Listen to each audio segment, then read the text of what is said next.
Thank you very much. Thank you. Thank you very much. We won.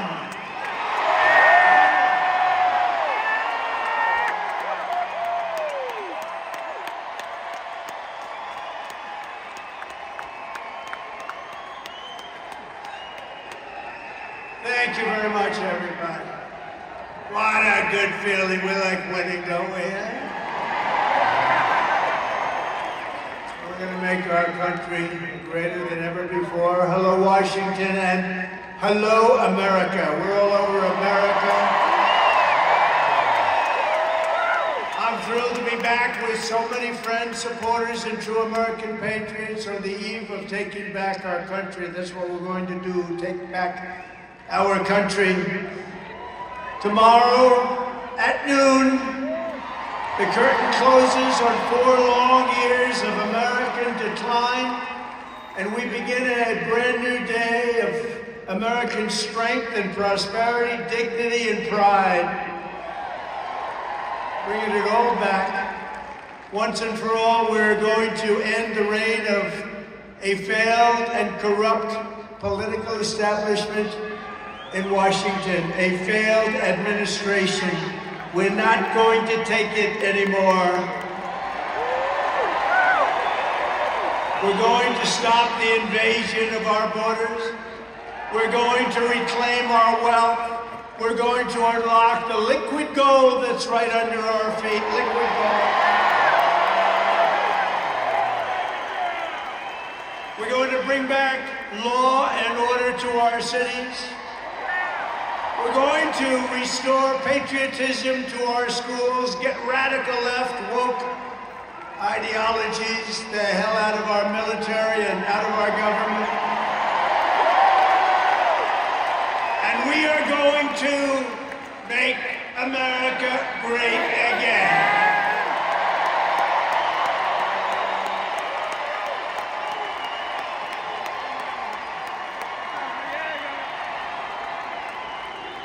I want to thank the tens of thousands of incredible men and women who have come from all over the nation to take part in this very special moment. And I just heard in watching some of the coverage that there are rallies like this taking place all over the country. People are happy.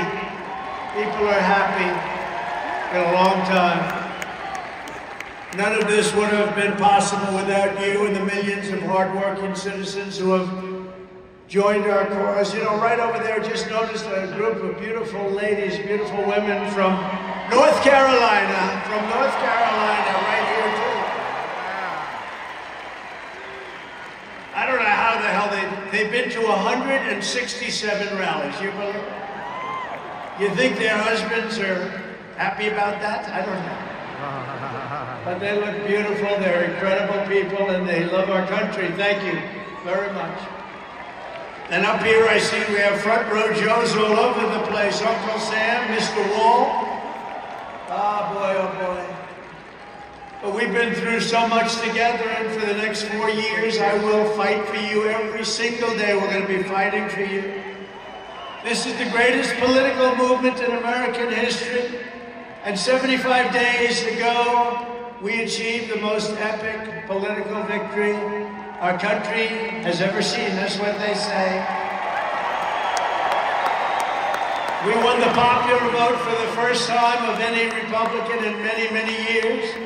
We swept all 7 swing states by big numbers. We won Pennsylvania, we won Georgia, we won North Carolina, we won Michigan, we won Wisconsin, we won Arizona. We won Nevada. We won them all by historic margins, and we won the great state of Florida by 13 points. Nobody's done that ever.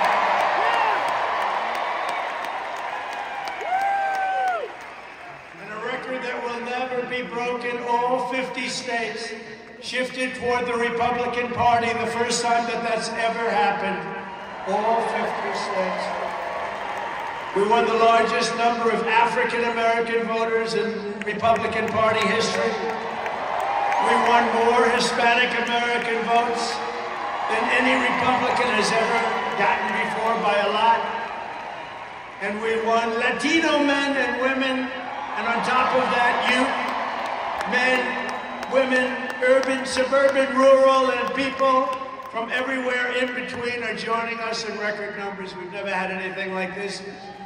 Too big to rig, that's what I used to say. Too big to rig. Oh, and they tried. They tried. It was too big. Around 9:02, they just said, let's get the hell out of here. This isn't working. They were swamped, to put it nicely. We also took back the U.S. Senate. We had some great people running.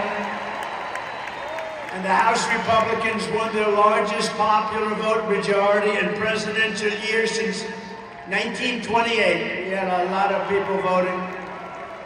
So the Senate, the House Republicans, you got all three of them.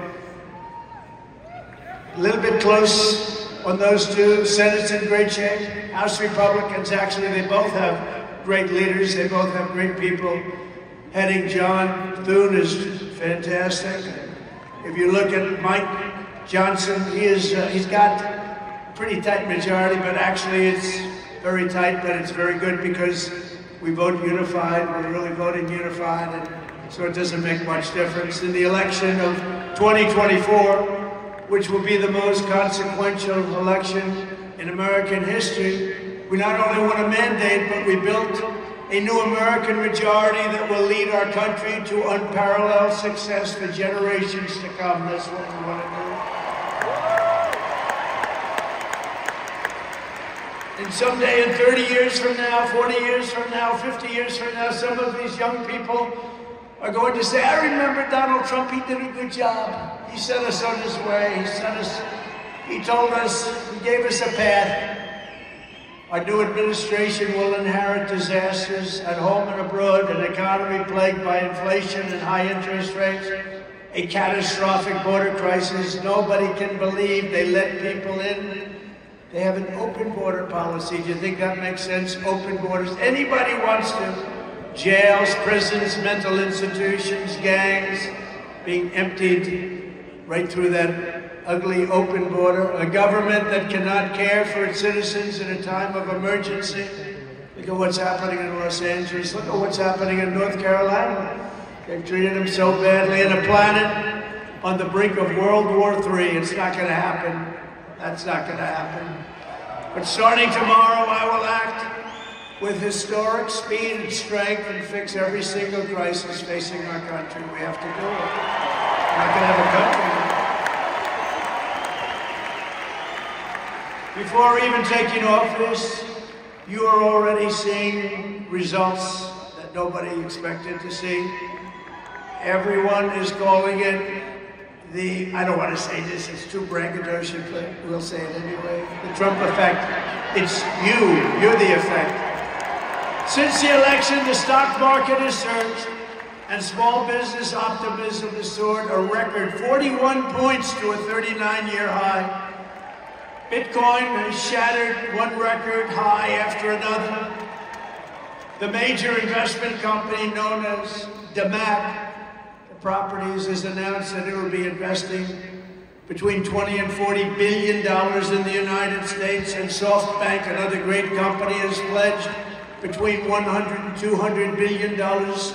These are all investments that are only being made because of the fact that we won the election. Can we create jobs for hundreds of thousands, even millions of Americans?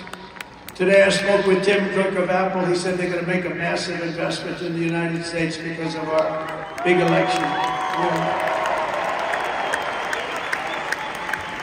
And as of today, TikTok is back.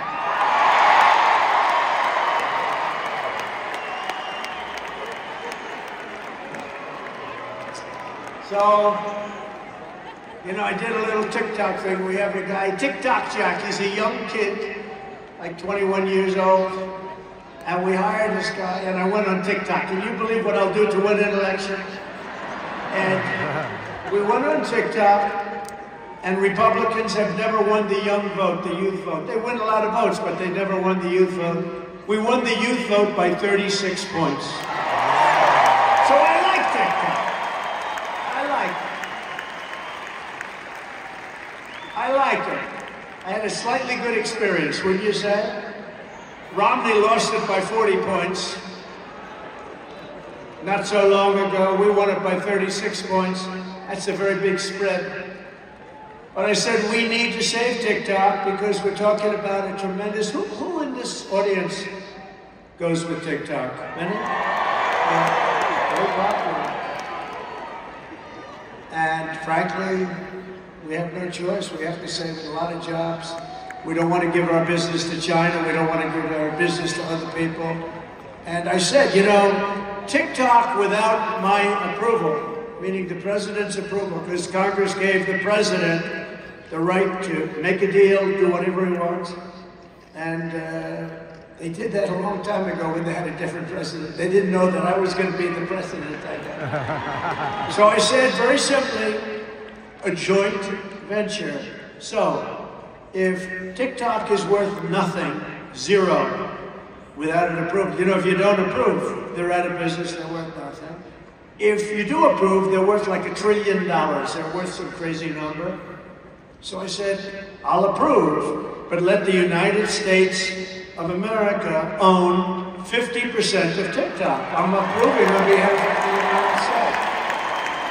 So they'll have a partner, the United States, and they'll have a lot of bidders, and the United States will do what we call a joint venture. And there's no risk, we're not putting up any money. All we're doing is giving them the approval, without which they don't have anything. So, I don't know, it sounds like that works. What do you think? Good?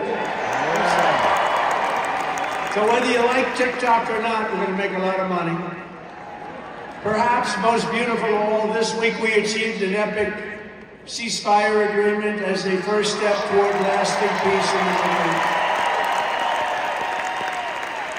And this agreement could only have happened as a result of our historic victory in November. That was some victory. Was that great? I don't even know which was greater, 2016 or this one. I think this one. Look, Honest Abe Lincoln. We have Honest Abe. We have Uncle Sam. You know, Uncle Sam shook my hand about 2 months ago. He's got the strongest grip I've ever. You are a strong man. I said, what the hell was that?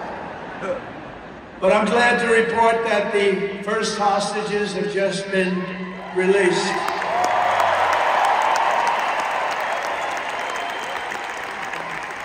And who knows what's going to happen? I know that Biden is saying that they made the deal well. You know.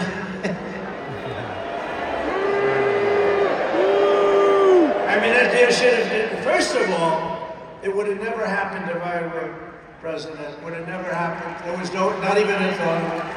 Iran was broke. They had no money for Hezbollah. They had no money for Hamas. They had no money. They were broke, totally broke, and they would have never done anything.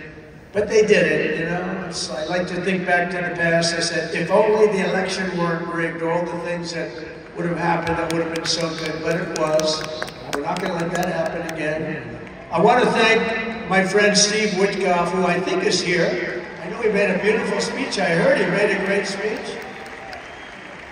But he's an amazing guy. I said, I got to get myself a negotiator. We have to get a good negotiator. A lot of guys are knowledgeable, but they can't negotiate. They don't have the personality or whatever. And Steve does, and Steve's a great negotiator, very successful guy. But he's our new special envoy to the Middle East for helping reach this great breakthrough, and really couldn't have been done without Steve. Where is Steve Witkoff? Is he around here someplace? Because he was so great. There he is. Hello, Steve. Thank you, Steve. Thank you, Steve. What a job. Our incoming administration has achieved all of this in the Middle East in less than 3 months without being president. We've achieved more without being president than they've achieved in 4 years with being president. But just imagine all of the good things that we will accomplish together with 4 more years in the White House, and we're going to do a lot of things. You're going to see something tomorrow. You're going to see executive orders that are going to make you extremely happy. Lots of them. Lots of them.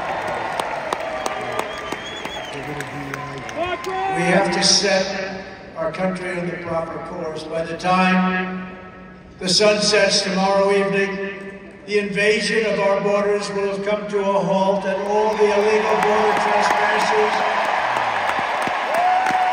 will in some form or another be on their way back home. Think of it. We've allowed millions and millions of people into our country through open borders. No checks, no vetting, no anything. Millions and millions of people. And lots of those people are murderers. 52% of them killed more than one person. Other than that, they're quite fine and nice people. These are rough people. Remember, I used to say these people are rough. And they would say, no, no, these are illegal immigrants. They're very safe. I said, they're not safe. Look at what's happened with Venezuela, where they're sending these gangs in and they're taking over apartment complexes in Colorado and then cutting off the fingers of a man who had the nerve and desire to call the police. He said, you want to call the police? Bah, guess what? You have no fingers. These are rough people, and they're getting the hell out of our country. They're out. The border security measures I will outline in my inaugural address tomorrow will be the most aggressive, sweeping effort to restore our borders the world has ever seen. You know, we had the best, safest border in the history of our country. You remember that with the great chart that I put up. I don't even know if they have that chart now. Maybe they do. These guys are good. Maybe they do. Who knows? I don't know. I didn't tell them I was going to do this.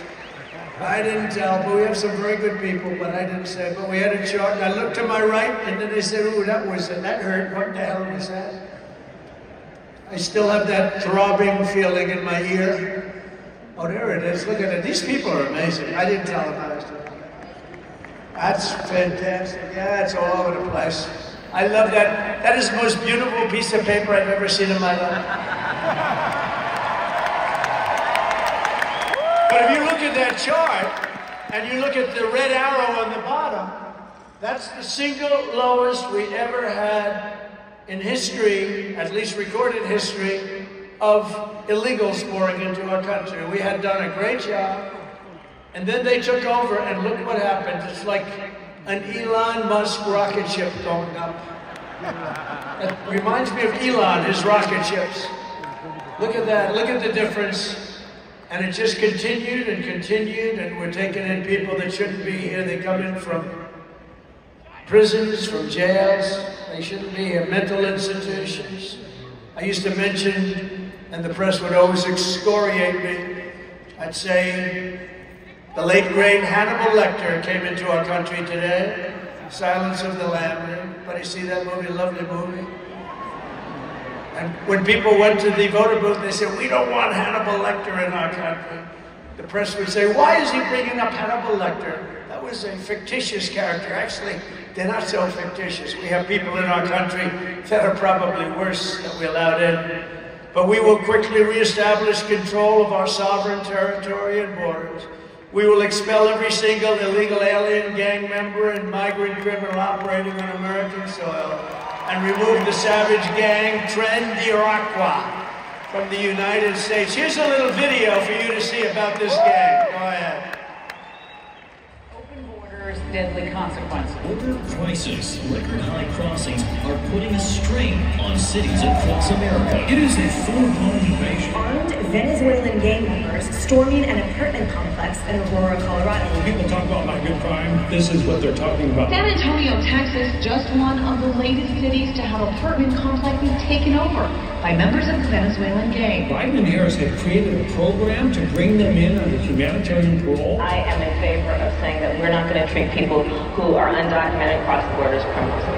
13,000 illegal immigrants convicted of murder have been released into the United States. My 20-year-old daughter, Kayla Hamilton, was murdered in her own room. Kayla's murderer was apprehended by Border Patrol crossing illegally into the U.S. Kayla's murderer had been improperly released into the United States. Abolish ICE. Yeah, we need to probably think about starting from scratch. More than a dozen people suspected of being Tren d'Iroquois gang members right here in San Antonio. The gang members have been terrorizing the apartment complex. New details in the murder of Laken Riley. The illegal immigrant suspect, who cops say committed the heinous murder, is a Venezuelan national. He was paroled and released into the country by by the Biden administration. If they'd all been properly vetted, that probably wouldn't have happened. 2 men investigators say are in the country illegally from Venezuela are charged with capital murder in the death of Jocelyn Nungaray. Martinez and Angel wrapped his arms around Jocelyn's neck, took off her pants, and climbed on top of her, later strangled Jocelyn to death, and then tied up her hands and feet. Court documents suggest a group of men arrested for beating and robbing a Dallas woman last month are members of a Venezuelan street gang. The men threatened to cut off her fingers if she did not cooperate. Manuel Hernandez was booked by Colleyville police just 2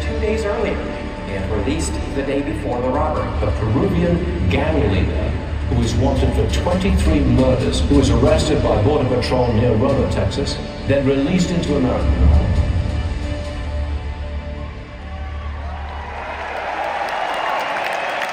That's what we allowed in, and they're nice people compared to some of them. They're nicer than others. These are really vicious people, gang members, and many, many people from prisons, and crime all over the world is down. You know why? Because they got their criminals into the United States of America. You look at Venezuela, they've emptied their prisons into our country. Many other places the same. I would have done the same if I headed up any of the countries. I know most of those guys are smart. They're leaders. They are smart, streetwise people. As soon as I heard they were going to have open borders, I said, if you do that, every prison all over the world is going to be emptied out into our country. They come in from the Congo. The Congo's big on emptying their prisons. The only thing good about it is they make our criminals look like really nice people. These people are vicious people all over the world, not just South America, all over the world they come from mental institutions and from jails and prisons. With our actions tomorrow, my administration will deliver justice for every family whose loved one has been stolen from them by migrant crime, including Laken Riley, Rachel Lauren, Jocelyn Nungaray, Kayla Hamilton, and every other precious American soul that we have lost to these animals. Their memories will live in the hearts forever, in our hearts forever, and we will never, ever forget them. And their contribution, I told their mothers who were devastated, their parents, their fathers, they're devastated. They'll never be the same. They'll never be the same. But I said, your daughter has made a major contribution. Your son has made a major contribution. There are hundreds and even thousands of victims of this horrible atrocity.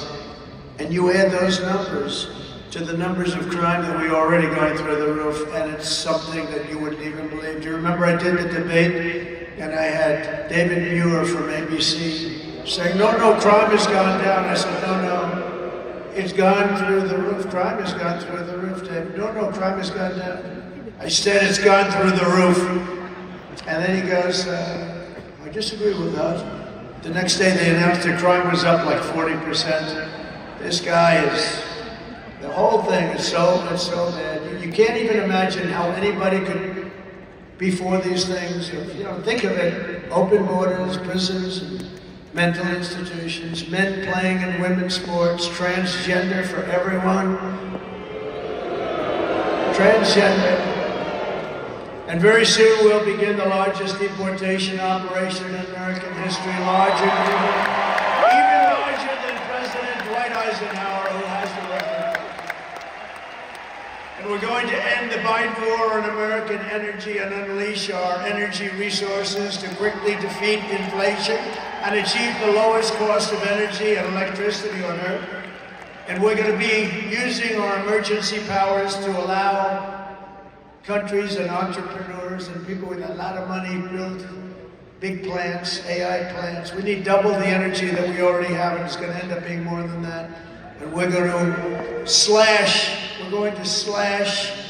the regulations, environmental regulations that are really put in there in order to stop progress in this country. We're going to also slash something else, the waste in our bloated federal bureaucracy. We will create the new Department of Government Efficiency, headed by a gentleman named Elon Musk, who's here someplace. I don't know where the hell he is. He's here someplace.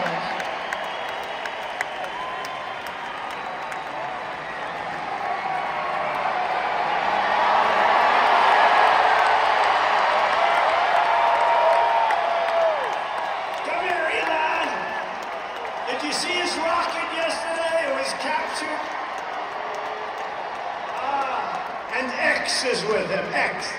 Come on.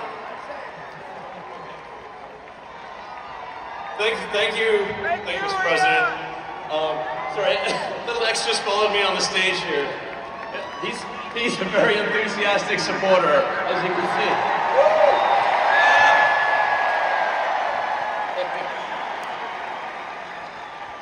So we're looking forward to making a lot of changes, and you know this victory is the start, really. What matters going forward is to actually make significant changes, cement those changes, and set the foundation for America to be strong for a century, for centuries, forever. So,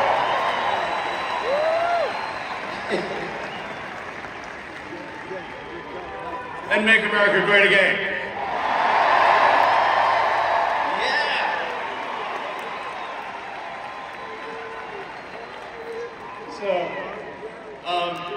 So anyway, we're gonna do great things here. Thank you.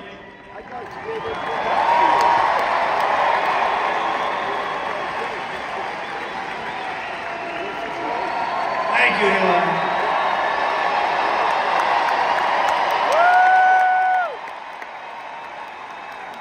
You know, I always say we have to be protective of our geniuses because we don't have too many, but that one is a good one. Now, I watched this rocket come down about 3 months ago, and I thought it was crashing. I was talking to somebody on the phone. By the way, same thing happened yesterday. It came down, and it was captured so beautifully. It came down, it's tumbling, it's a mess, it's going down. I say, oh, look at that thing, it's a disaster.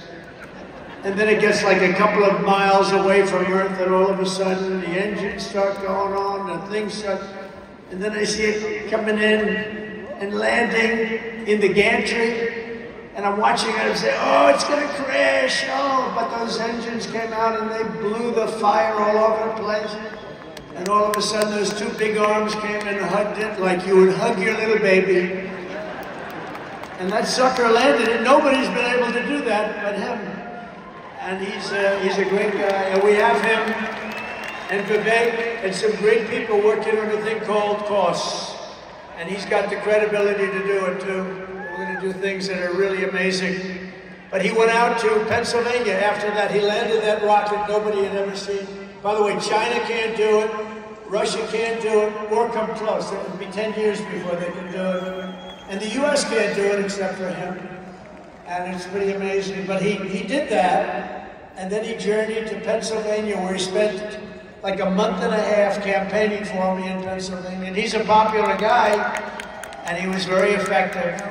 And he knows those computers better than anybody, all those computers, those vote counting computers. And we ended up winning Pennsylvania like in a landslide, so it was pretty good. It was pretty good. So thank you to Elon. And his son's name was cute as a button. His son's name is X. He's the only guy who can get away with the name X. But his son is a great guy. One thing we know, his son is smart. If you believe in the racehorse theory, he's got a nice, smart son. But thank you very much to Elon and everybody. We've had so much help. Every radical and foolish executive order of the Biden administration will be repealed within hours of when I take the oath of office. Oh, you're going to have a lot of fun watching television. Somebody said yesterday, sir, don't sign so many in one day. Let's do it over a period of weeks. I said, like hell, we're going to do it over weeks. We're going to sign them every day.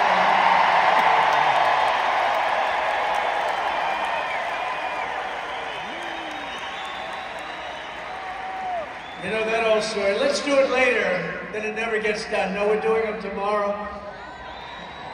And we'll have plenty to sign in the future. Don't worry about it. It's not going to stop. But we're going to stop the destructive and divisive diversity, equity, and inclusion mandates all across the government and private sector in return our country to the merit system, you know? The Supreme Court ruled that the United States is allowed to go by the merit system, which is what made us great in the first place. That was a big ruling that a lot of people don't even know about, but it was a big, tremendous ruling. And you're focusing on character, competence, and qualifications in all hiring decisions. Now you're allowed to go by competence and ability and genius. You don't have to hire somebody to send up one of his rocket ships that doesn't know anything about what's happening. As a first step toward restoring transparency and accountability to government, we will also reverse the overclassification of government documents, and in the coming days, we are going to make public remaining records relating to the assassinations of President John F. Kennedy, his brother Robert Kennedy, as well as Dr. Martin Luther King Jr. and other topics of great public interest. It's all going to be released, Uncle Sam.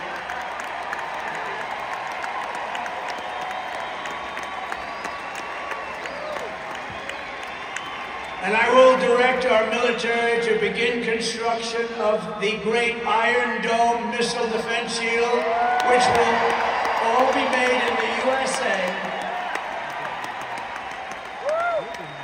And we will get wokeness the hell out of our military immediately and make it like it used to be.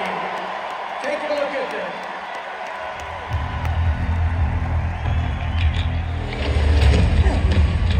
You little scumbag! I got your name! I got your ass!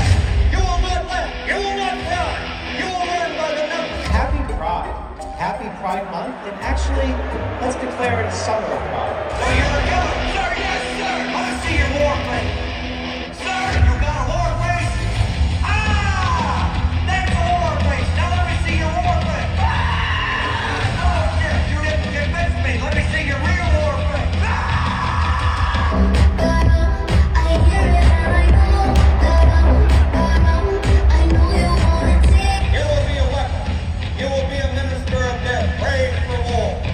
Until that day, you are cute. You're the lowest form of life on earth. You're not even human fucking being. You're nothing but unorganized, red-blasting pieces of amphibian shit. How to abracadabra